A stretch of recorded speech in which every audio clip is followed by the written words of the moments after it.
कालिया, कालिया भैया क्या कर रहे हैं? कालिया भैया, कालिया! पुत्र क्रोध से समस्या सुलझती नहीं और उलझ जाती है।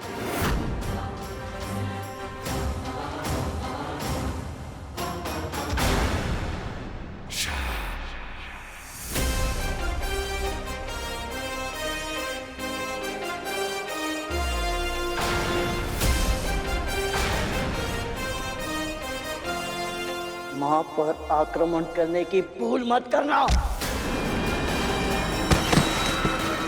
गरुड़!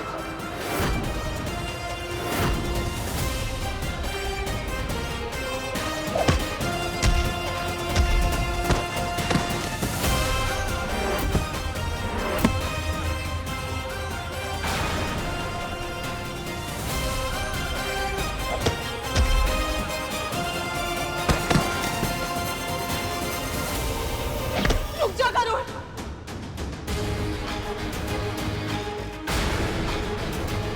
रुक जा गरुड़! रुक जा।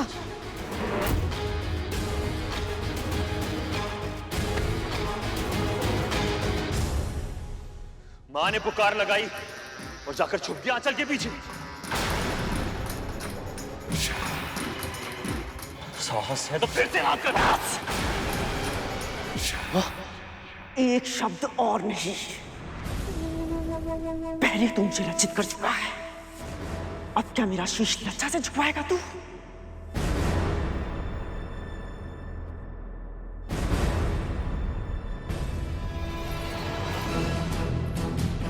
अब समझा तू मैं इनकी इतनी चिंता क्यों करती हूँ, क्योंकि ये भी तेरी तरह अपने मां के सम्मान की रक्षा करना चाहते हैं, किंतु असमर्थ है। मां, मेरा विश्वास कीजिए, मैं सच में आपके लिए कुछ करना चाहता हूं, परंतु ये कार्य मेरे लिए असंभव है। प्रभु विष्णु इस जगत के संचालक हैं। यदि उन्होंने किसी को अमृत दिया है, किसी को नहीं, तो इसके पीछे अवश्य ही कोई विशेष कारण होगा। मां, हम ऐसा कुछ नहीं कर सकते जिससे इस सृष्टि का संतुलन बिगड़ जाए।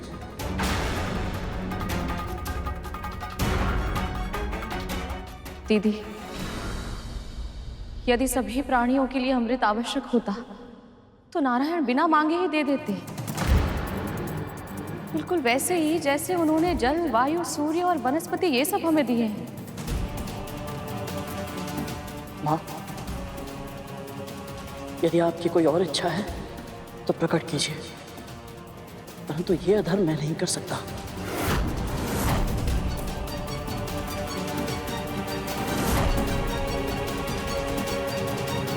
मुझे क्षमा करें। गरुड़ और विंता माँ से जैसी आशा थी, उन्होंने वैसा ही उत्तर दिया प्रभु। मुझे भी दृढ़ विश्वास था कि चाहे जो कुछ भी हो जाए, पर गरुड़ कभी अधर्म का मार्ग नहीं चुनेगा।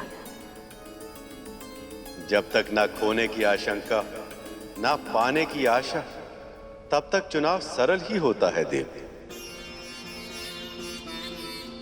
देखना तो ये कि जब दांव पर अमृत से भी कुछ बड़ा हो, तब गरुड़ अपना चुनाव बदलेगा या नहीं।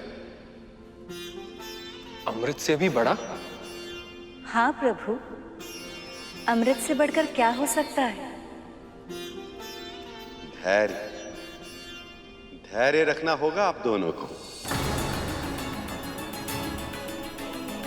मैंने पहले भी कहा था, विधि के विधान को घटते हुए देखने के लिए प्रतीक्षा करनी होगी आपको।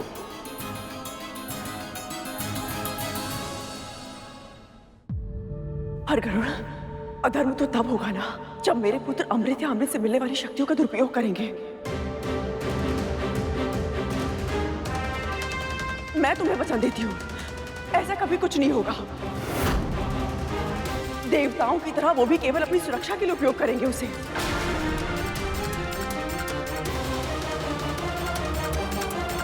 यदि हम दोनों पल भर के लिए आपकी बातों पर विश्वास कर भी लें, फिर भी दीदी, गरुड़ अमृत लाएगा कैसे?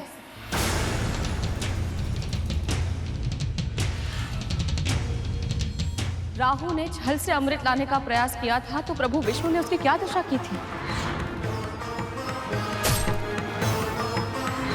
आज उसका सर और धड़ ब्रह्मांड में राहु और केतु बनकर भ्रमण कर रहे हैं। आपके पुत्रों ने बल से अमृत छीनने का प्रयास किया था तो उस युद्ध का परिणाम क्या हुआ था?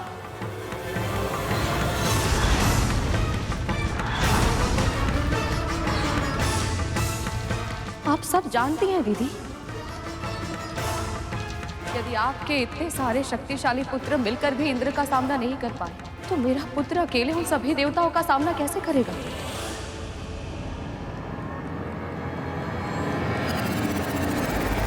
तो अंत में देवी विंता भूल कर ही बैठी।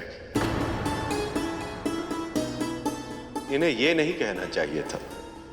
ऐसा क्यों प्रभु? जिस पल देवी विंता ने पल भर के लिए कद्रू की बातों पर विश्वास करने की बात कही, उस समय इन्होंने बहुत बड़ी भूल कर दी। अब तक इनका विश्वास एक पहाड़ की तरह अटल था, पर अब इनकी ये बात उस पहाड़ में दरार बन जाएगी और अवसरवादी कद्रू इस दरार को खाई में बदलने में कोई कमी नहीं छोड़ेगी। तो फिर अब क्या होगा प्रभु?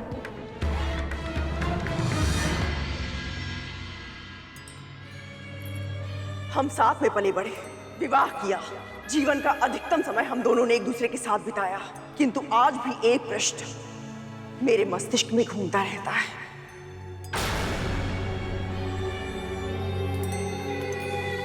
तू इतनी भोली है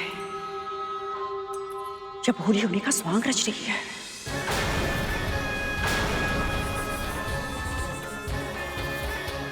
अपने इस पुत्र के सामर्थ्य पे तुझे संदेह है, जिसे वाल्खिल्य ऋषियों ने इंद्र से 1,000 गुना अधिक शक्तिशाली होने का वरदान दिया था। ऋषि कश्यप को अगली संतान के रूप में ऐसा पुत्र देना जो इंद्र से 1,000 गुना अधिक शक्तिशाली और बुद्धिमान हो। ये तो इतना हठी है बेटा कि अपने एक प्रश्न के उत्तर के लिए 7 लोक पार करके वैकुंठ तक चला गया था। असुरों की सेना का सामना इसने अकेले किया। यदि आपकी सेना का कोई एक भी योद्धा मुझे पराजित करके इस रेखा को पार कर लेगा, मैं स्वयं अपनी हार मानकर यहां से चला जाऊंगा। सूर्य का ताप इसका एक पंख तक न जला सका, शनि की वक्र दृष्टि इसका कुछ न बिगाड़ सकी। जिस मंद्रांचल पर्वत को असुर और देवता हिला तक नहीं पाए थे, तेरे पुत्र ने उसे स्वयं अपने हाथों से उठाया। जब ये सब कुछ कर सकता है तो मेरे लिए अमृत लाना कौन सी बड़ी बात है? वो भी तब जब ये स्वयं उसे जयंत के साथ मिलकर स्वर्ग की सुरक्षा रेखा में रखकर आया हो।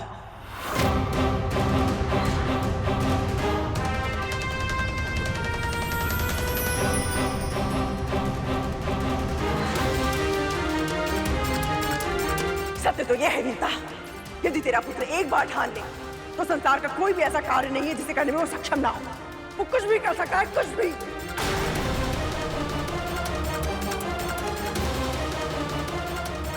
प्रभु, कद्रू गरुड़ को धर्म के मार्ग से भटकाने का पूर्ण प्रयास कर रही है। आज अपनी इच्छा पूर्ति के लिए सही, कम से कम आपने मेरे गरुड़ की शक्ति और सामर्थ्य को स्वीकारा तो।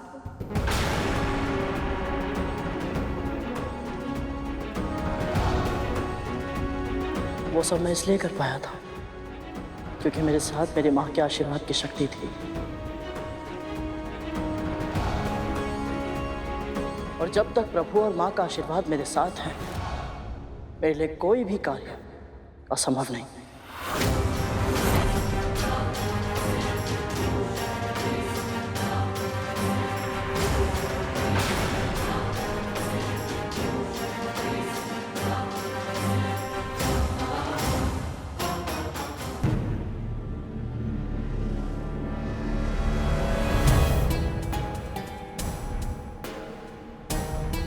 प्रभु,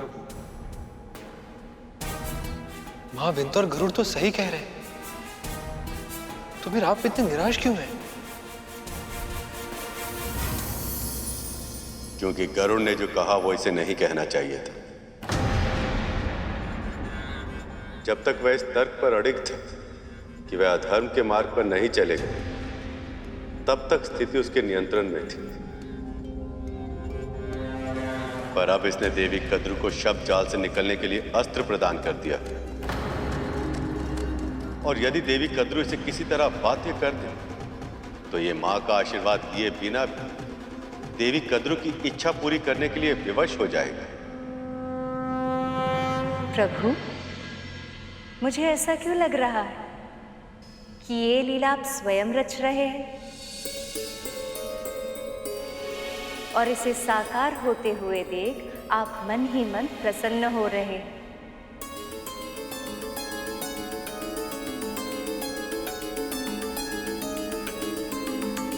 हाँ प्रिय, ये मेरी ही लीला। जीवन में कोई भी सिद्धि प्राप्त करने के लिए हर जीव को संघर्ष और पीड़ा से सम्मुख होने के लिए तैयार रहना चाहिए। इस परीक्षा से गरुड़ के विचार, संस्कार और व्यवहार का मंथन हो, तब जाकर इसका जीवन अमृत बन पाएगा। अब चाहे जो भी हो दीदी, ये सब बातें करने का कोई लाभ नहीं है। गरुड़ प्रभु विष्णु और मेरी इच्छा के विरुद्ध कुछ नहीं करेगा, इसलिए आपकी कोई और मनोकामना है तो बताइए, अन्यथा हमें आज्ञा दीजिए। मां ने रोक लिया, अन्यथा दासी मां और उसके पुत्र दोनों को मां की बात नहीं मानने के लिए जरूर दंड देता। चल गरुड़।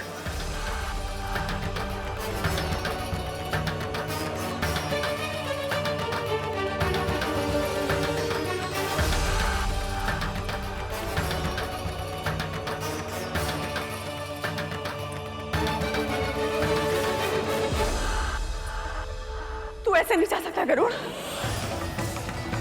तू मुझे छोड़कर ऐसे नहीं जा सकता। अमृत की स्वप्न दिखाकर तू पांव पलट कर नहीं जा सकता गरुड़।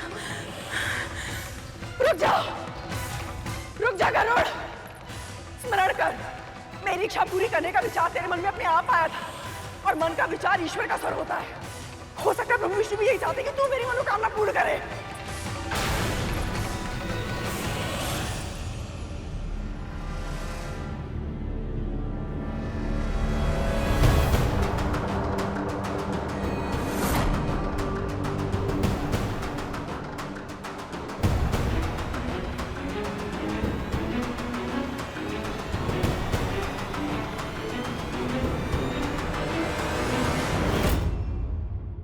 चल गरुड़।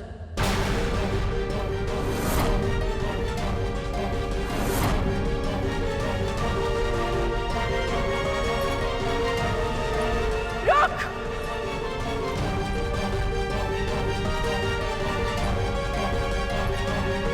रुक जा।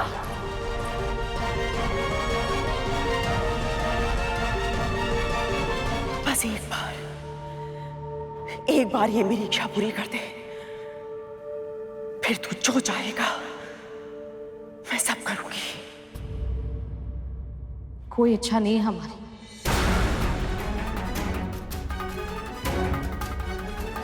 कुछ नहीं चाहिए हमें। मां को इतना बेबस आज से पहले कभी नहीं देखा। चल गरुड़।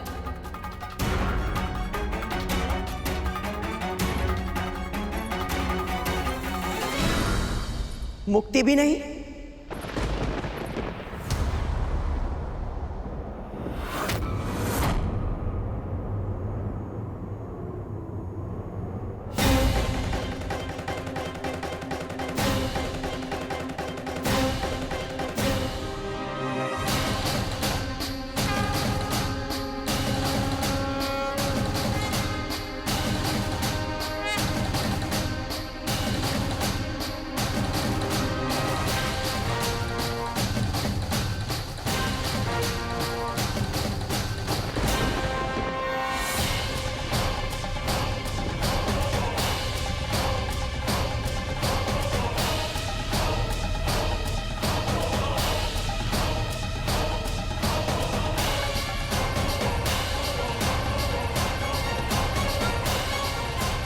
क्या कहा आपने अभी?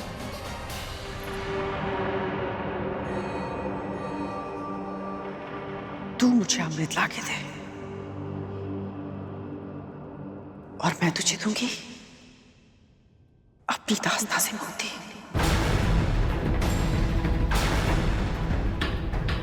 जिस पल तू मेरे नेत्रों के समक्ष अमृत लाकर रखेगा, बस उसी पल तुझे और तेरी मां को अपनी दास्ता के बंधन से सदैव सदैव के लिए मुक्त कर दूंगी मैं।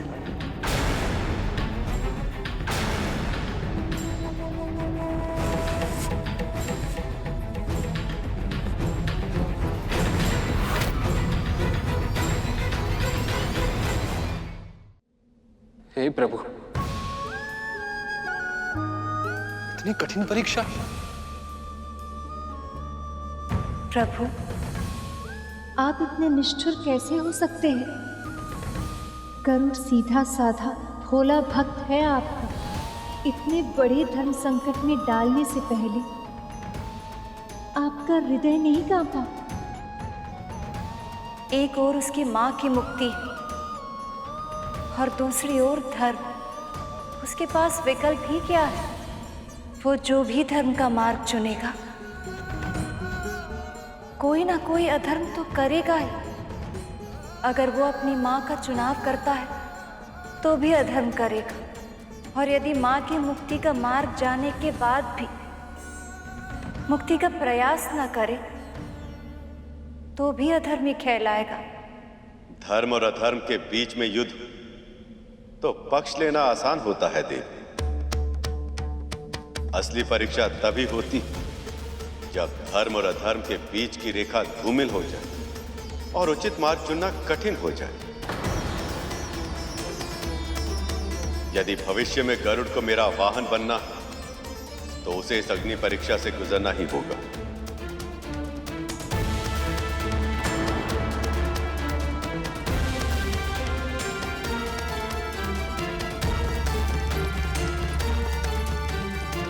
गरुड़, चल मेरे साथ।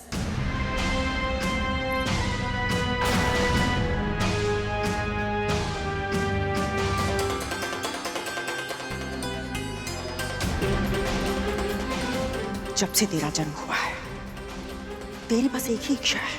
कोई इच्छा नहीं है तेरी। अपनी मां की मुक्ति। नहीं चाहिए मुक्ति मुझे। आज तेरे सामने वो अवसर है कि तू अपनी हर इच्छा पूरी कर सकता है, अपनी मां को हर बंधन से मुक्त करवा सकता है। बस एक बार मुझे अमृत कलश लाके दे दे। बोल, करेगा ना ये कार्य अपनी मां के लिए?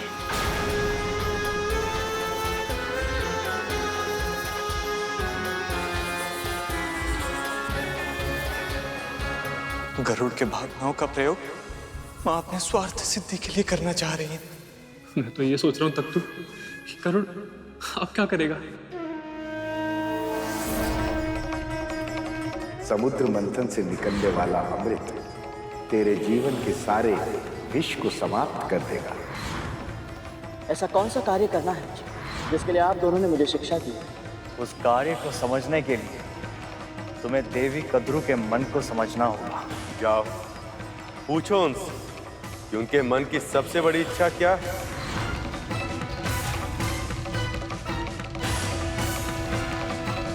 नहीं नहीं गरुड़, इस बारे में सोचना भी मत। अधर्म से मुक्ति कभी नहीं मिलती गरुड़। परंतु मां, कुछ मत कह। मैं जीवन भर दास्ता में बिता दूंगी, पर तुझे यह अधर्म करने की आज्ञा कभी नहीं दूंगी।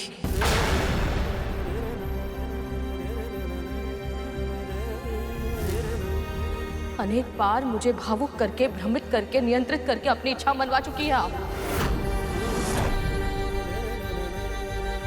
पर अपने पुत्र के जीवन के साथ फिर से ये खेल मैं आपको कभी नहीं खेलने दूंगी।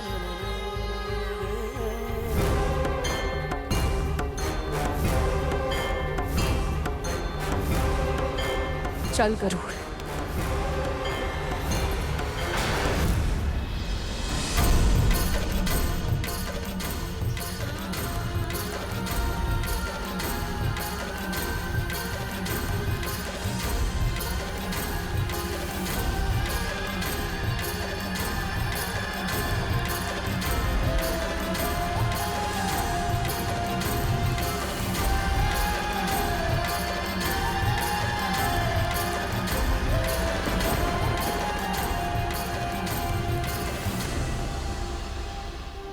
क्षमा करना माँ, किंतु आपको दास्ता से मुक्त कराने हेतु यदि मुझे आपके विरुद्ध भी जाना पड़े तो मुझे स्वीकार है।